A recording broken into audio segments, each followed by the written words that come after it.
Kamusta po? Narito po dito ang update natin para sa lagay ng ating panahon.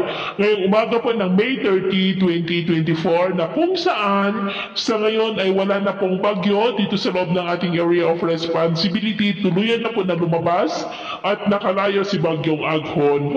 Pero napalakas po nitong habagat at opisyal na nga po na nagsimula ang habagat season o yung tag-ulan season. Mapapadalas na po ang mga pag-ulan natin pong mararanasan na may mga paghulog at pagkidlat, lalo na po yan sa dakong hapon, gabi at madaling araw. At samantala sa may South China Sea po, gaya ninyong napapansin, ay may nabuna po na sama ng panahon at tinawag po ito na Invest 94W. Hindi naman po ito naasahan na makaapekto dito sa ating bansa maliban po sa mas hahatakin po nito ang habagat. Next week, paghandaan po natin lalo na sa kanlurang bahagi ng ating bansa ang malakas na bugso ng hanging habagat na maaari po na magdulot ng mga pagbaha at pagguho ng lupa dahil po sa malalakas na ulan na posibleng dala-dala po nito. At ito nga pinapakita ng forecast model natin pong ginagamit hanggang po sa susunod na 2 linggo.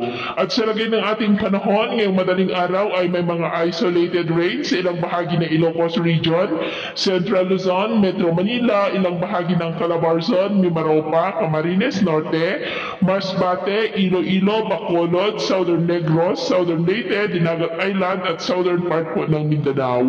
At mamaya ay sisikat naman ang araw sa malaking bahagi ng ating bansa pero may tsansa pa rin ng maulap na kalangitan with isolated rain sa ilang bahagi ng Ilocos Region, Central Luzon, Metro Manila, Calabarzon, Mimaropa at southern part ng Negros. Kaya mag-ingat po tayo dahil posible pa rin ang mga banta po ng mga pagbaha at pagguho ng lupa.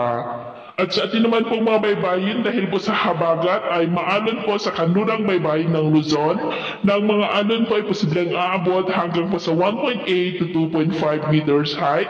Kaya sa atin pong mga kababayan, lalo na po sa mga